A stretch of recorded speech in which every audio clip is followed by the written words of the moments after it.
반갑습니다. 날씨가 부쩍 추워지고 있는데 또 가을이 되게 깊어지고 있는데 옆 사람에게 잘 왔다고 환영한다고 인사 한번 해주세요.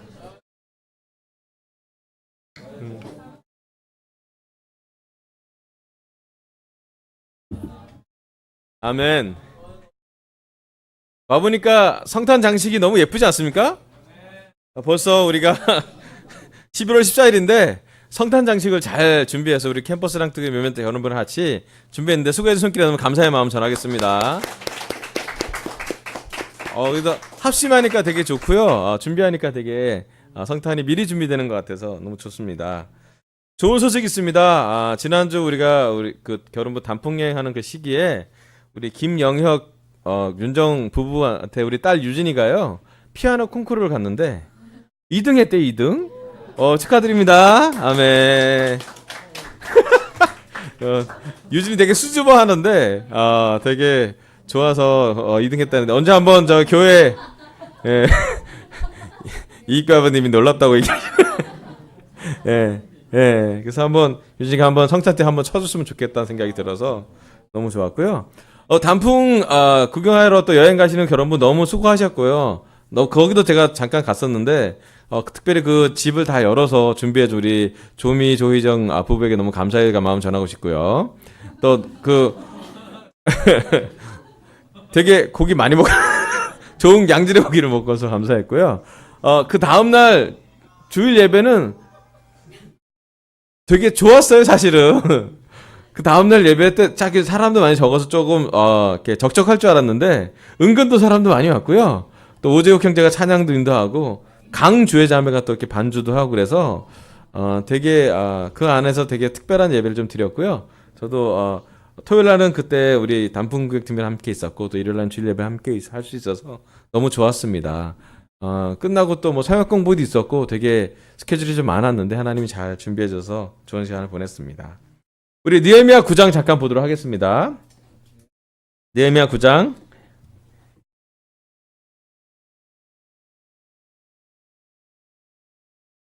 느헤미야 9장 1절에서 4절을 보도록 하겠습니다.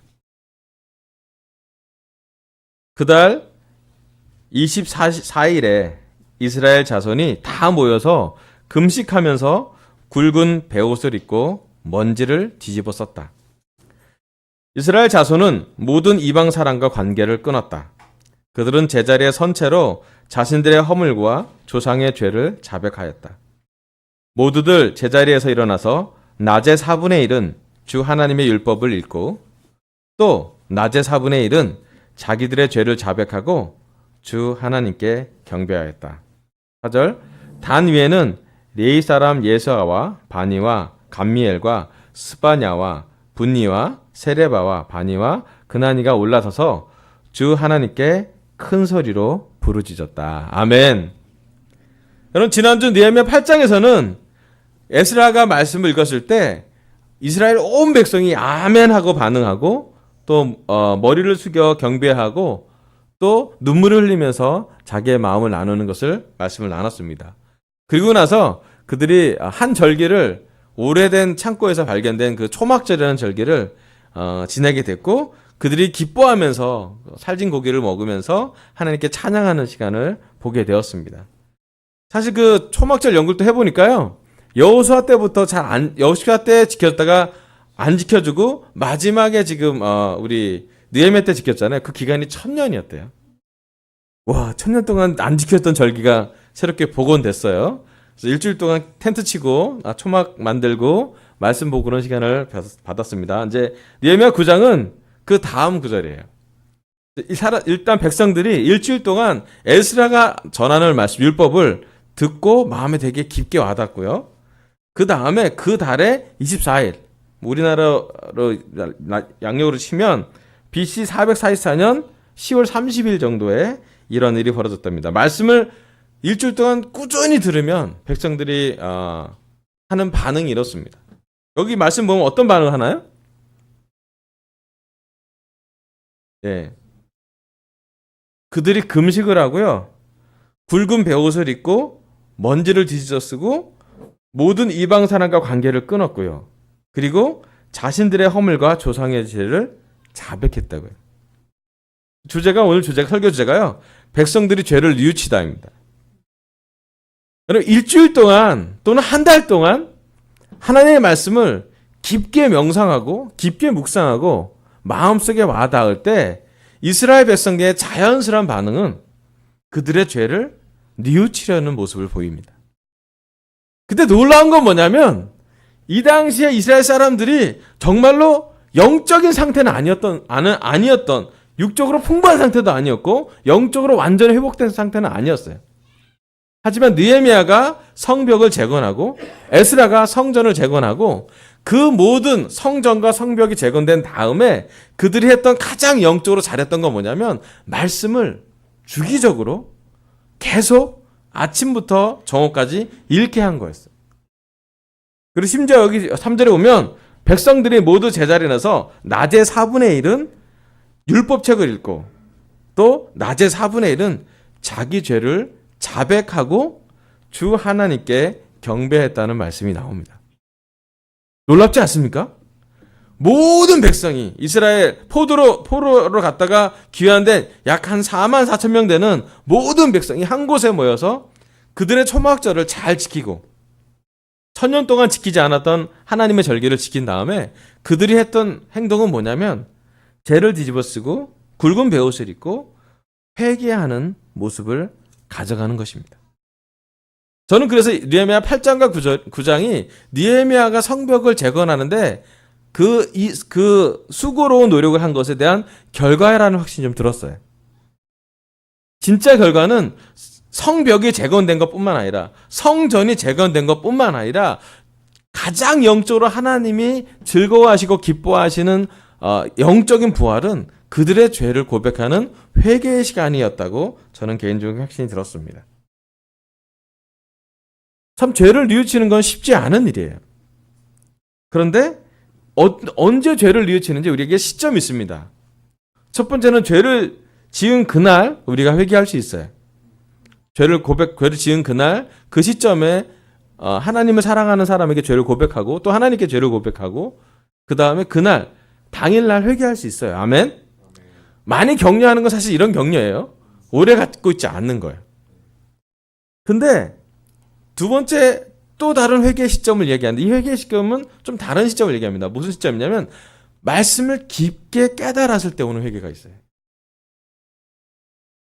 물론 우리가 꾸준히 죄를 지었고 잘못한 것도 많았지만 특정적인 어떤 죄가 아니라 할지라도 말씀이 깊게 마음에 와닿아서 내가 정말 이렇게 살아서는 안 되겠구나. 내가 정말 회개의 본질을 깨달아 갈 때 깊은 회개라는 것이 있는데 그것은 풍성한 말씀으로 묵상을 했을 때 또 깊은 교제를 했을 때 하나님의 말씀에서 깊게 영적으로 깨달음을 얻을 때 오는 회개가 두 번째 회개의 시점이에요. 아마도 이스라엘 백성에게 지금 했던 회개는 그동안 많은 죄를 지은 것도 물론이지만 그들이 성벽과 성전을 재건한 다음에 깊게 절기를 묵상하면서 초막절을 지면서 다들 초막을 짓고 말씀을 듣고 기도하면서 그들 마음속 깊숙한 곳에 영적인 무엇인가 깨달음이 있었던 것 같아요.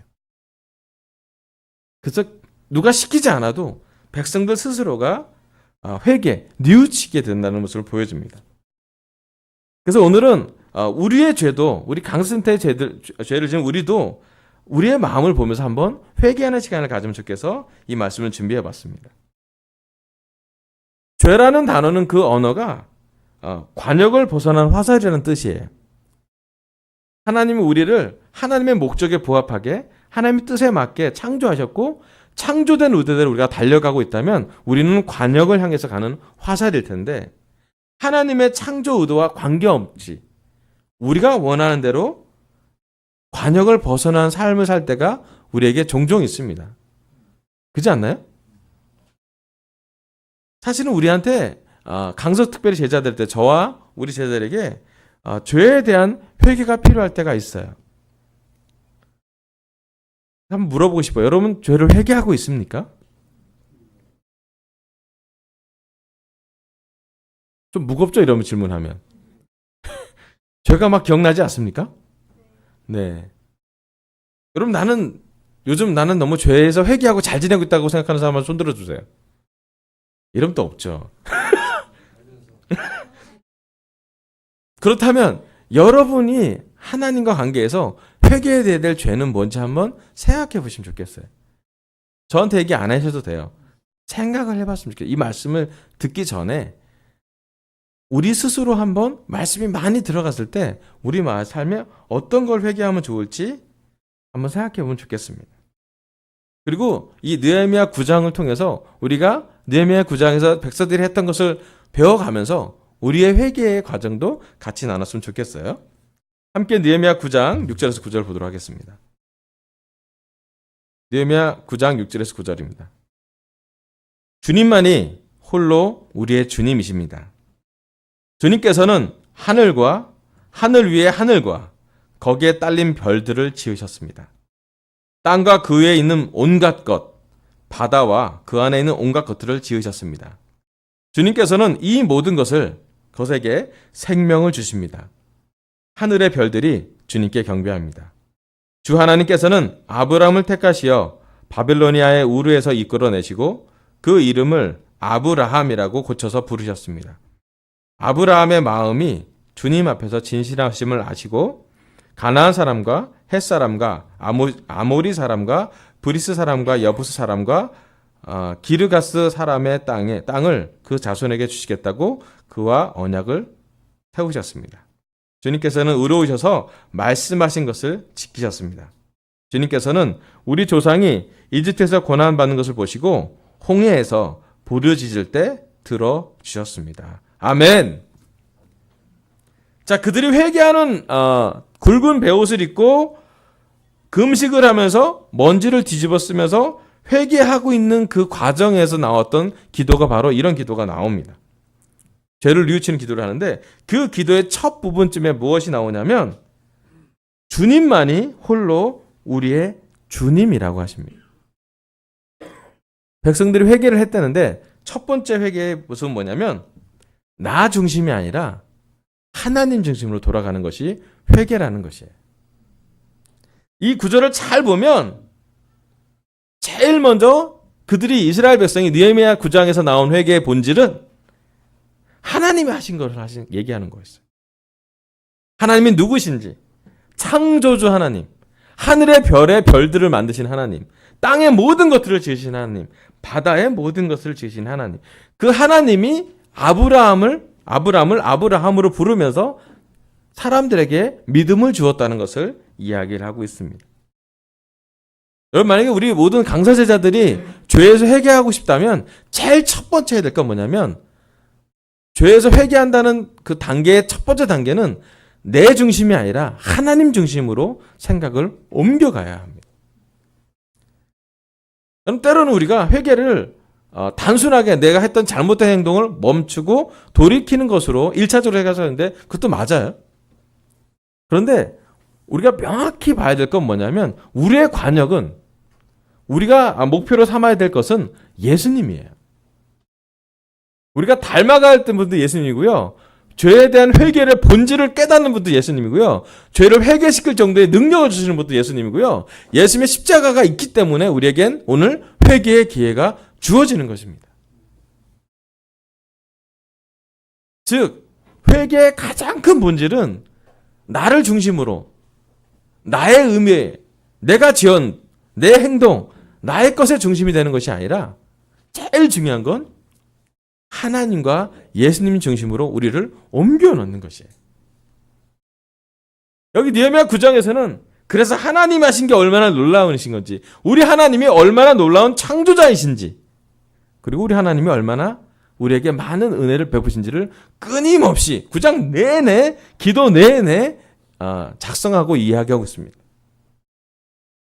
여기 보면 아브라함, 모세, 홍해의 기적, 광야 40년에 대한 내용을 지속적으로 그들이 느헤미야 시대 때 알 수 있는, 그들이 들었던, 조상들에게 들었던 또는 율법적을 연구해서 알았던 모든 영적인 좋은 하나님의 모습들에 대해서 중심으로 그 얘기를 하는 것이 바로 회개의 시작이었습니다. 느헤미야 9장 14절부터 21절 보도록 하겠습니다. 느헤미야 9장 14절부터 21절. 주님의 거룩한 안식일을 알려주시고 주님의 종 모세를 시키셔서 계명과 규정과 율법을 가르쳐 주셨습니다. 굶주릴까봐 하늘에서 먹거리를 내려주시고 목 마를까봐 바위에서 물이 솟아나게 하셨습니다. 주님께서 손을 들어 맹세하며 주시겠다고 한 그 땅에 들어가서 그것을 차지하라고 말씀하셨습니다. 그러나 우리 조상은 거만하여 목이 뻣뻣하고 고집이 세워서 주님의 명령을 지키지 않았습니다. 주님께 복종하기를 거부하고 주님께서 보여주신 그 놀라운 일들을 곧 잊었습니다. 뻣뻣한 목에 고집만 세워서 종살이하던 이집트로 되돌아가려고 반역자들은 우두머리를 세우기까지 하였습니다. 그러나 주님은 용서하시는 하나님, 은혜로우시며 너그러우시며 좀처럼 노여워하지 않으시며 사랑이 많으셔서 그들을 버리지 않으셨습니다. 더욱이 우리 조상은 금부치를 녹여서 송아지상을 만들고는 우리를 이집트에서 이끌어내신 우리의 하나님이다 하고 외치고 주님을 크게 모독하였습니다. 그런데도 주님께서는 언제나 그들을 불쌍히 보셔서 차마 그들을 광야에다가 내다 버리지 못하였습니다. 낮에는 줄곧 구름 기둥으로 그들을 이끌어 주시고 밤에는 불기둥으로 그들이 가는 길을 밝히 비추어 주셨습니다.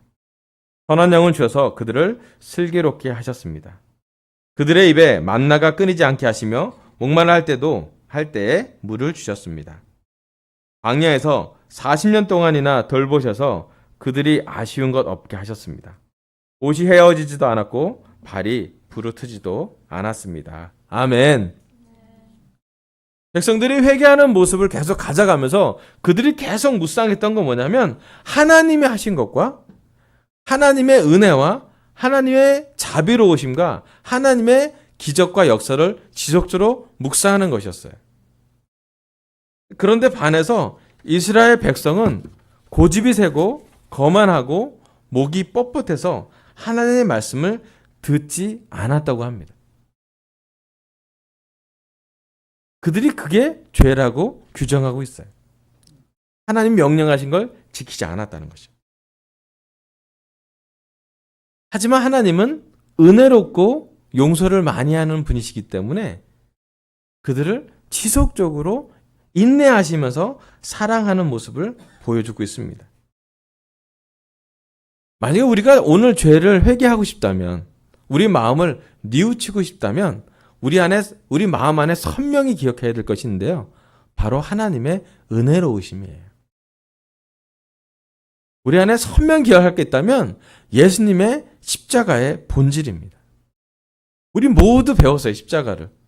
하나님의 의로움과 하나님의 완벽한 사랑이 결합한 말씀이 바로 십자가라고 이야기했고 또 그것을 부활로서 하나님이 증거했다고 말을 하고 있습니다. 여러분, 오늘 시간 우리가 회개할 힘을 얻고 싶다면 십자가로 돌아가라고 부탁하고 싶어요. 이스라엘 사람들은 회개하고 싶다면 이 당시에 느헤미야 사람들은 아직 예수님을 보지 못했기 때문에 과거 이스라엘의 역사, 그들이 들었던 말씀, 그들이 행했던 기적, 또 그들이지만 말씀을 순종하지 않았던 백성들의 모습만을 보았지만 우리는 이들보다 더 선명하게 회개의 능력을 부여받은 것이 뭐냐면 우리는 십자가에 달리신 예수님을 알기 때문이에요. 우리한테도 회개의 본질은 우리 자신에게 회개의 능력이 있는 것이 아니라 예수님의 십자가로 가까이 갈 때, 예수님을 좀 더 닮으려고 할 때, 예수님처럼 살려고 노력할 때, 단지 어떤 행동을 금지하는 것뿐만 아니라 예수님의 마음이 가져갈 때, 예수님의 행동이 나오겠죠? 예수님의 동기를 가져갈 때 더 많은 사람을 사랑할 거고 더 깊이 사랑할 거고 예수님처럼 나를 대할 때 제가 흠없는 죄 없는 삶을 살게 될 것입니다. 사실은 그래서 이스라엘 사람들이 똑같은 말씀을 보면서 진짜 회개한 사람들은 말씀을 마음에 깊이 간직한 사람이 회개가 가능했습니다. 함께 느헤미야 9장 26절부터 28절 볼게요. 느헤미야 9장 26절입니다. 그런데도 그들은 순종하지 않고 오히려 주님께 반영하였으며 주님께서 주신 율법을 등졌습니다. 주님께로 돌아가라고 타이르던 예언자들을 죽이기까지 하였습니다. 이렇듯 엄청나게 주님을 욕되게 하였습니다. 주님께서는 그들을 원수들의 손에 내맡기시어 억압을 받게 하셨습니다. 그러나 억눌림을 받고 주님께 부르짖으면 주님께서는 하늘에서 들으시고 그들을 끔찍이도 불쌍히 여기시어 원수의 손아귀에서 그들을 건져낼 구원자들을 보내주시곤 하였습니다. 28절. 그러나 편안하게 살만 하면 주님께서 보고 계시는데도 또다시 못된 일을 저질렀습니다. 그럴 때에는 주님께서 그들을 원수의 손에 버려두어서 억눌림을 받게 하셨습니다. 그러다가도 다시 돌이켜 주님께 부르짖기만 하면 주님께서는 하늘에서 들으시고 불쌍히 여기시어 구하여 주시곤 하였습니다. 아멘. 여기 이스라엘 역사에서 계속 반복되는 모습이 보입니다. 반복되는 이스라엘들의 어떤 백성들의 성품을 보여요. 어쩌면 이스라엘 백성뿐만 아니라 우리한테도 좀 적용되는 성품이기도 합니다. 우리가 반복적인 죄를 짓는 사람한테 우리를 좀 보면 우리가 이렇게 많이 해요. 고난이 오거나 너무 힘들면 하나님께 매달려요. 아멘? 어쩌면 우리가 처음 교회 초대될 때, 처음 성경 공부를 했을 때, 죄를 처음으로 우리가 적어보거나 죄를 고백했을 때 우리 이러지 않았어요? 우리가 하나님 앞에 떳떳하지 못했어요. 죄가 많았고 죄가 깊었고 죄 공부를 하는 것이 쉽지 않은 공부였습니다. 그런데 그때 힘들 때는 하나님이 오히려 고난을 통해서 하나님을 만나게 우리를 도와주셨어요. 또 우리 주위에 많은 사람들을 보내주셔서 낮이고 밤이고 함께 공부할 수 있도록 도와주기도 하고 같이 기도하고 같이 금식하고 죄를 해결할 수 있도록 최선의 노력을 한 것도 저희는 기억하고 있습니다. 아멘? 여러분 새벽 공부할 때 여러분 가르치는 분들이 헌신하지 않으셨나요? 그들이 여러분 가르치러 올 때 너무 불평했나요? 이거 너무 힘들다고? 그러지 않았던 것 같지 않아요? 너무 기쁘게 왔고요. 늦게 가는데도 기쁘게 갔어요. 금식할 때도 너무 특별하게 금식을 했어요. 제가 너무 기억나는 게 우리 김지용 형제라고 교만했던 한 형제가 회개할 때 있었어요. 그 친구가 공부도 꽤 잘했기 때문에 한참 교만했어요. 형 말씀은 안 돼. 마음이 안 와닿아요. 계속 성공부 10절까지 공부했는데 마음이 잘 깨지질 않았어요. 그래서 우리가 특단의 조치를 하잖아요. 마음 안 깨지면. 지금부터 너랑 우리는 3일을 굶는다. 그때 공교롭게도 그 자리에 조성우라는 아주 영크리스찬이 앉아 있었어요. 세례받지 한 1년도 안 된 성우가 앉아 있는데 갑자기 성우가 손을 들더니 저도 해야 되나요? 딱 물어봤는데 형들이 싹 노려봤어요. 네가 안 하려고 그러니? 근데 성우가 큰 결정을 하고 그러면 저도 지용이 형을 위해서 금식을 하겠습니다. 지용이 위해서 금식하겠습니다. 그래서 형제들이 3일 동안 금식하고 3일째 후에 만났어요. 다들 얼굴이 알죠? 3일 형제들이 금식하면 어떻게 되냐면 눈에 이렇게 피기가 돌아요. 호랑이의 눈이 돼요. 먹을 거에 대해서. 특별히 조성호라는 친구는 얼굴이 반쪽 돼서 왔어요. 진짜. 가뜩이나 살이 안 찐 친구인데 금식했더니 턱에 막 붙었어. 살이 었더니 형 회개했어요? 첫 질문이야. 뭐 안녕하세요도 아니야. 이거 끝내달라고 빨리. 그리고 다들 금식하고 나서 그 지영이도 십자가 때 막 공부할 때는 많이 반응 안 하다가 예수님이 40일 금식하고 빵만으로 음식이 아니라는 그 말씀을 보면서 마태복음 4장인가 그 말씀 보고 처음으로 마음이 와닿대요.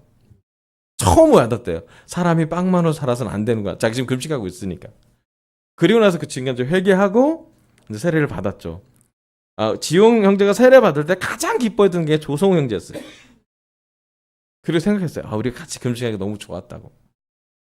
근데 제가 느끼는 건 우리가 함께 금식하고 함께 고난을 받을 때 우리는 되게 영적으로 죄와 잘 싸우게 돼요. 혼자 싸우면 맨날 지던 싸움인데 같이 싸우는 싸움이라서 조금 힘을 받아요. 참 놀랍게도 그럴 때 우리가 힘들 때는 하나님을 찾았어요. 그런데 시간이 가면 갈수록 우리가 편안하게 살 때가 있어요.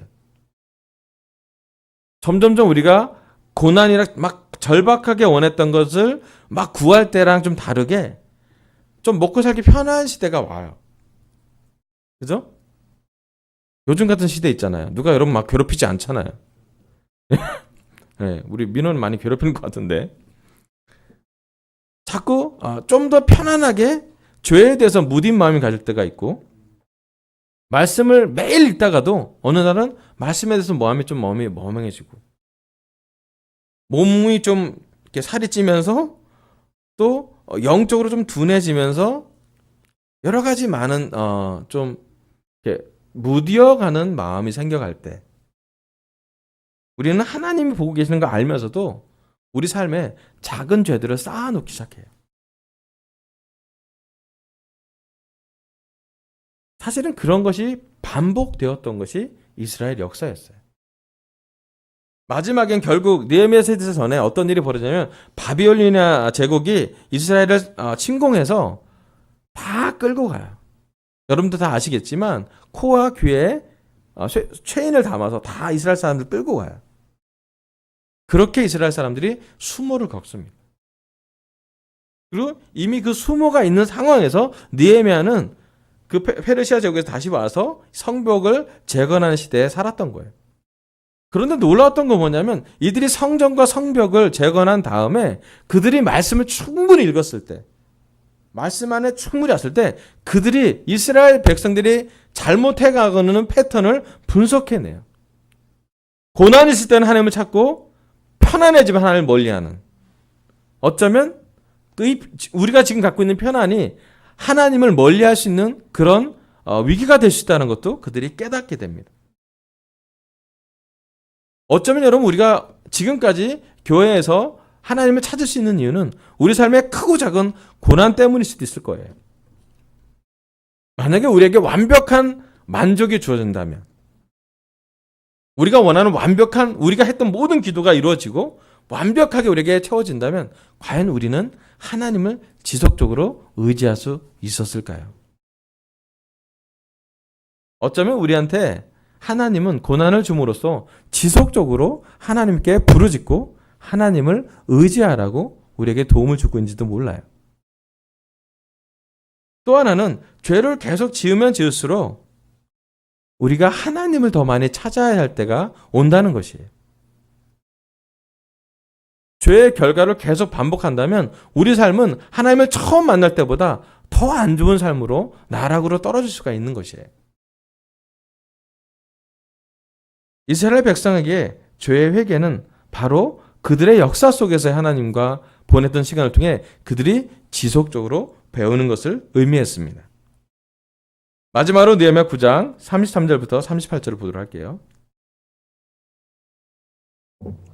느헤미야 9장 33절이요. 우리에게 이 모든 일이 닥쳐왔지만 이것은 주님의 잘못이 아닙니다. 잘못은 우리가 저질렀습니다. 주님께서는 이를 올바르게 처리하셨습니다. 우리의 왕들과 대신들과 제사장들과 조상들은 주님의 율법을 따르지 않았습니다. 주님의 계명에 귀를 기울이지도 않고 타이르시는 말씀도 듣지 않았습니다. 그들은 나라를 세우고 주님께서 베푸신 큰 복을 누리면서도 눈앞에 펼쳐주신 넓고 기름진 땅에 살면서도 주님을 섬기지도 않고 악한 길에서 돌이키지도 않았습니다. 그러나 보십시오. 오늘 이처럼 우리는 종살이를 합니다. 다른 것도 아니고 좋은 과일과 곡식을 먹고 살라고 우리 조상에게 주신 바로 그 땅에서 우리가 종이 되었습니다. 땅에서 나는 풍성한 소출은 우리의 죄를 벌하시려고 세운 이방 왕들의 것이 되었습니다.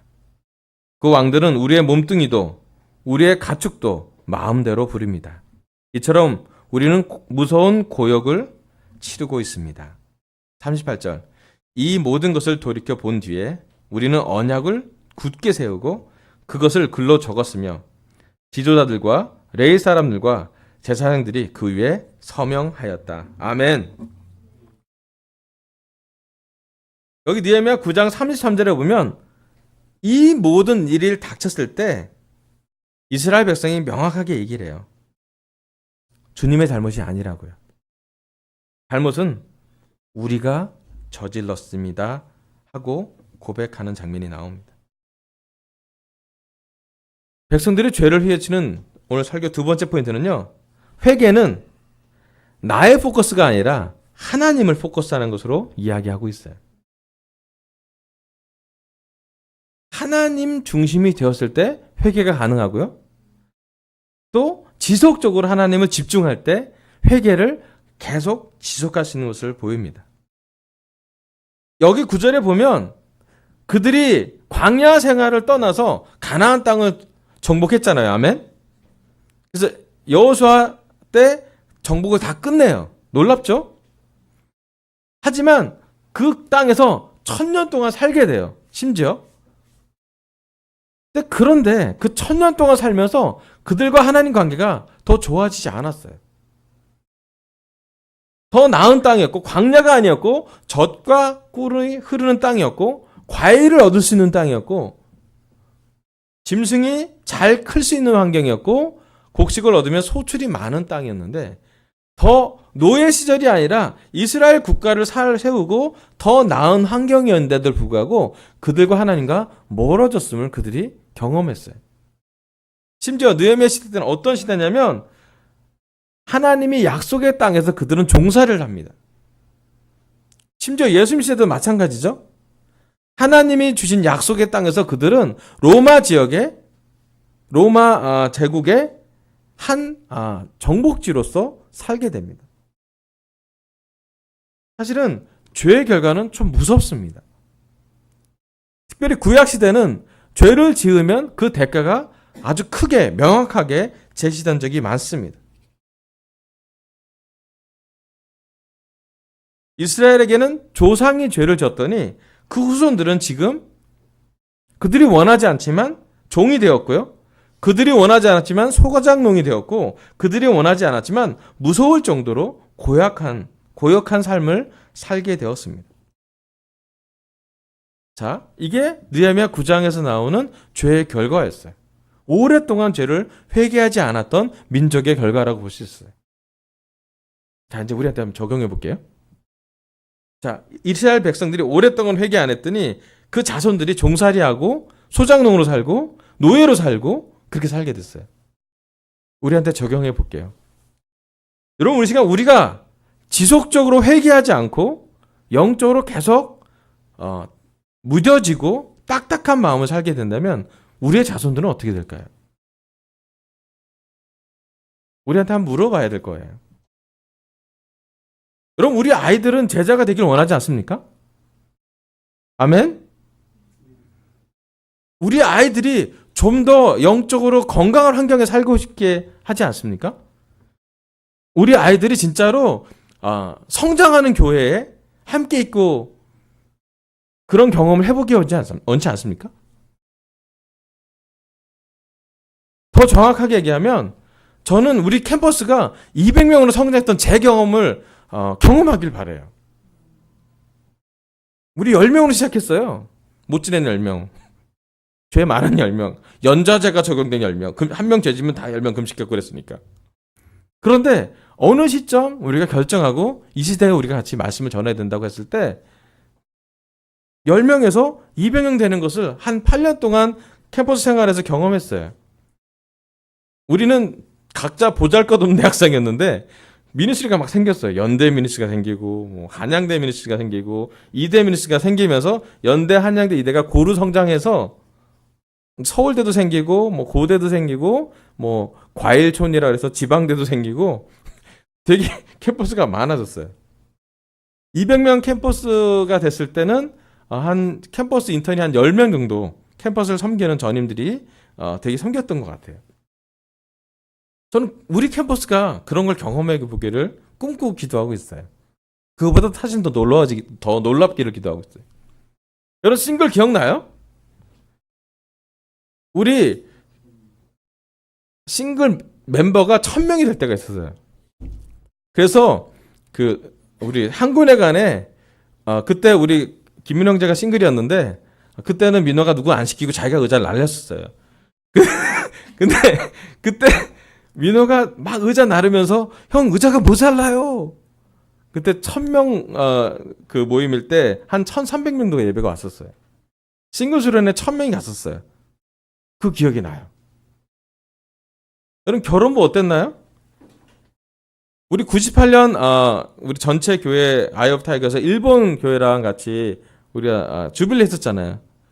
그때 그 주빌리 했던 담당자 피니시파크 직원은요 승진됐고요. 도지사장 받았어요. 그 외환 위기 때 외화 유치했다고. 98년도 그럴 때잖아요, 그죠? 예. 그때 기억나세요? 그 일본의 목사님, 그 미치다가 목사님이 한국에 사과했고요. 그죠? 그 다음에 우리 한국의 목사님도 감사하다고 표현하고요. 박재호 목사님도 얘기했고요. 그 다음에 프랭크 목사님이 올라가서 정말 이사야에 대해 설교를 하면서 내가 있으니 나를 보내라고 그랬잖아요. 그때 교회가 어떻게 했냐면 교회 바이브톡 인도하는 모든 대부분의 사람들은 교회 전임 대결에서 딱 사인했어요. 신청했어요. 되게 많은 사람이 신청했는데 추려서 14명이 전임이 됐죠. 그 중에 지금 살아남은 두 분 있어요. 김호영과 정보마 형수님이 그때 폴틴이었어요. 기억나요? 그때 교회 그 98년 아이 오브 타이거라는 주제로 주빌리 갔다 오면 대부분의 사람들은 어떻게 교회를 헌신해야지? 나는 전임이 되면 어떨까? 막 그랬던 기억이 나고 뽑혔던 사람은 되게 특권층이었어요. 넌 그래도 추려서 됐으니까 잘해라. 다시 한번 돌아와서 요즘 우리 형제 자매들, 특별히 강서 지역에 있는 형제 자매들, 우리들은 우리가 지속적으로 회개하고 살 것인지 아니면 우리 죄의 결과로 우리 아이들에게 경험을 할 건지 한번 생각해 봐야 될 것 같아요. 제가 너무 느껴요. 우리가 지속적으로 하나님과 깊은 교제를 하지 않는다면 우리가 지금 갖고 있는 것처럼 우리의 약점을 회개하지 않고 계속 방치하고 누군가 해주겠지라고 하고 방조하는 상황이 생긴다면 또 하나님의 능력을 우리의 성령님 오래 계엄하는 성령님을 우리가 가득 채우지 않고 근근히 교회를 떠나지 않을 정도의 기준으로만 우리를 놔둔다면 하나님은 우리의 아이들이 영적으로 소장농으로 종살이하는 사람으로 영적으로 아주 가난한 경험으로 살게 할지 모른다는 생각이 들었어요.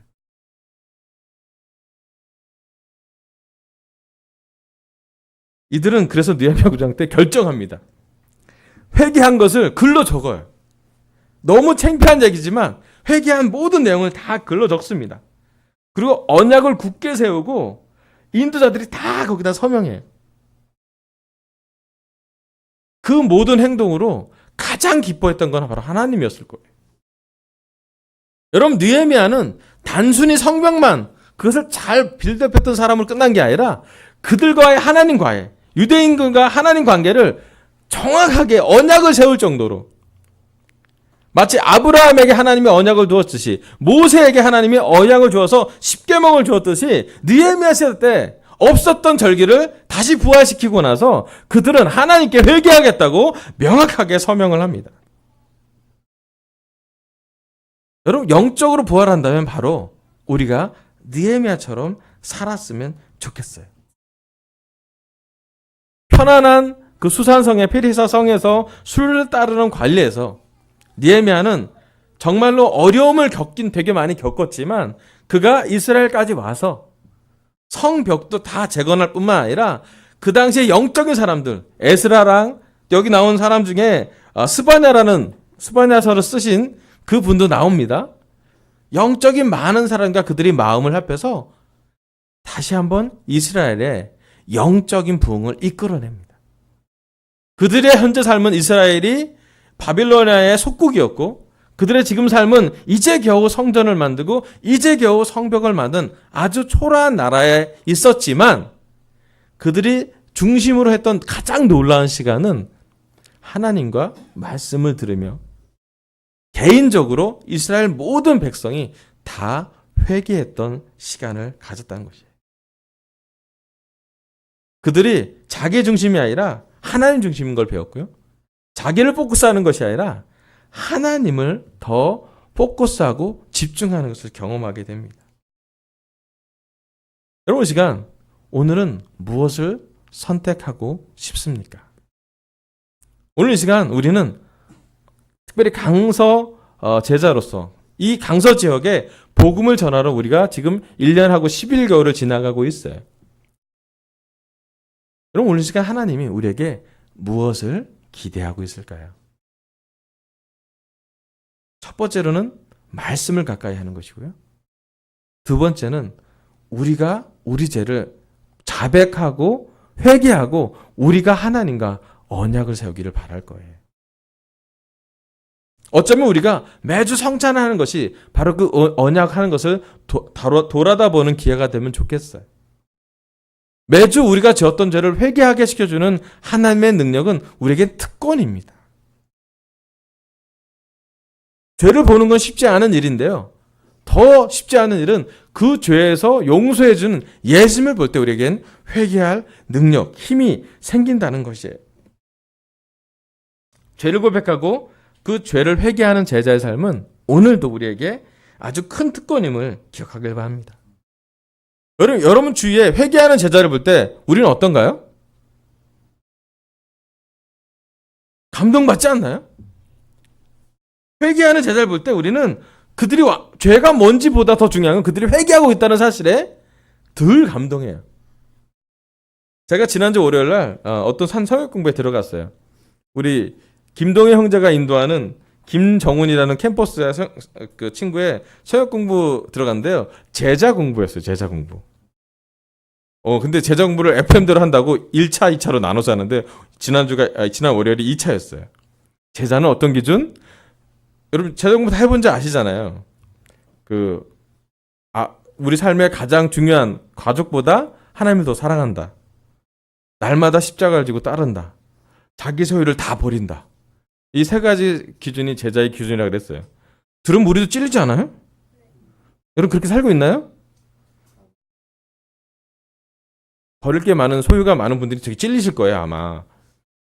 근데 그걸 듣고 정훈이가 얼굴이 빨개졌어요. 머리가 좀 아파도 하면서 갔어요. 그래서 어떻게 잘 됐을까 궁금하다. 저랑 또 우리 용준 형제랑 우리 동현이가 되게 최선을 다해 도와줬는데 문자 왔어요. 앞으로 일주일 동안 성역 공부할 때까지 우리 정훈이가 가장 좋아하는 게 유튜브거든요. 유튜브 중독이죠. 유튜브 매니아예요. 1인 방송도에 걔가. 예, 근데 유튜브를 하지 않겠습니다. 또는 절제하겠습니다. 유튜브 하는 시간을 절제하고 말씀을 더 보는 시간을 갖고자 합니다라고 보내왔어요. 너무 격려가 됐어요. 그리고 어제 문자가 또 하나 왔어요. 유튜브 보지 않고 있습니다. 자기가 누리고 싶고 자기가 계속 반복적으로 했던 것을 잠깐 멈추고 마치 금식을 하는 것처럼. 그 친구는 금시라고 써놨어요. 보는 걸 안 한다고. 시.